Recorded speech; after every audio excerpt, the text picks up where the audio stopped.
Assalamualaikum warahmatullahi wabarakatuh. Perkenalkan, saya Intan Ramadhani Kahar Putri, NIM A221-20001 dari kelas A, kelompok 3, dari Fakultas Keguruan dan Ilmu Pendidikan, Program Studi Pendidikan Biologi, Universitas Tadulako.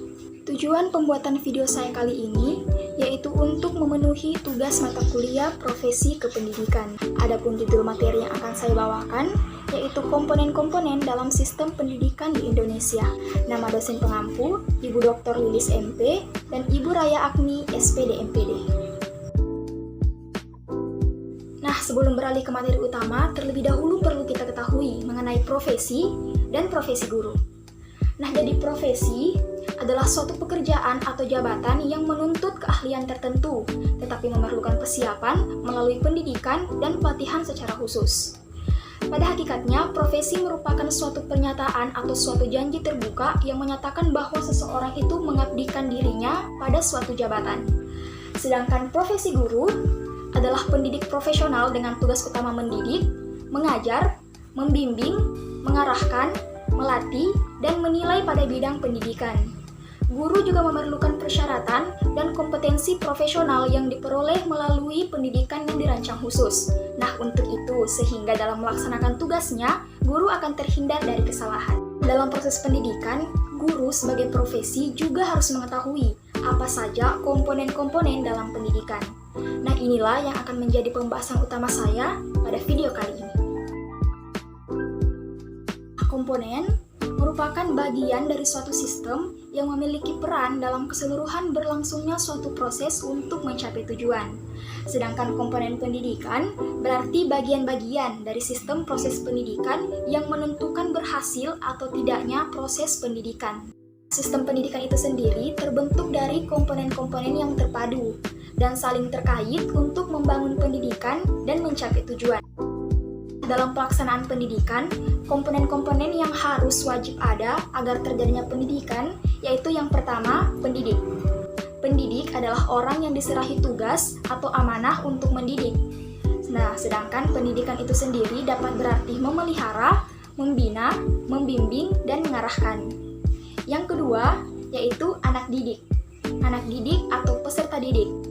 Anak didik lebih dititik beratkan kepada anak-anak yang masih dalam taraf perkembangan, baik fisik maupun psikis, belum dewasa, dan masih membutuhkan bantuan dan pertolongan dari orang-orang dewasa di sekitarnya. Sedangkan istilah peserta didik mengandung makna yang lebih luas, mencakup anak yang belum dewasa, dan juga orang yang sudah dewasa tetapi masih dalam taraf mencari atau menuntut ilmu dan keterampilan. Yang ketiga, yaitu tujuan pendidikan. Nah, sebelum melaksanakan sebuah aktivitas termasuk pendidikan, yang pertama-tama yang harus ditetapkan adalah tujuan.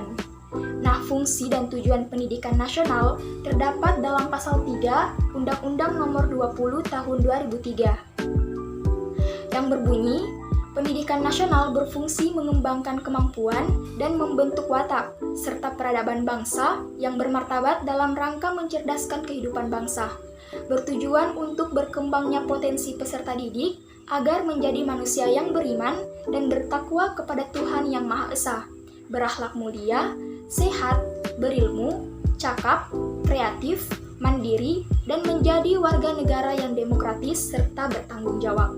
Nah, selain itu, seorang ahli bernama P.H. Combs pada tahun 1968 menyebutkan bahwa terdapat 12 komponen pendidikan, yaitu yang pertama tujuan dan prioritas, yang kedua peserta didik, yang ketiga manajemen, yang keempat struktur dan jadwal waktu, yang kelima isi dan materi, yang keenam dosen dan pelaksana, yang ketujuh alat dan sumber belajar, yang kedelapan fasilitas, yang kesembilan teknologi, yang ke-10 pengawasan waktu, yang ke-11 penelitian, dan yang terakhir yaitu biaya pendidikan. Di Indonesia sendiri juga menggunakan komponen-komponen yang tadi sudah saya sebutkan dalam pelaksanaan dan keberlangsungan pendidikan. Sehingga semakin bagus kualitas komponen-komponen tersebut, maka tujuan pendidikan dapat tercapai dan semakin maksimal ke depannya. Sekian pemaparan dari saya, mohon maaf jika ada kesalahan dan kekurangan. Wabillahi taufiq wal hidayah, wassalamualaikum warahmatullahi wabarakatuh, and see you!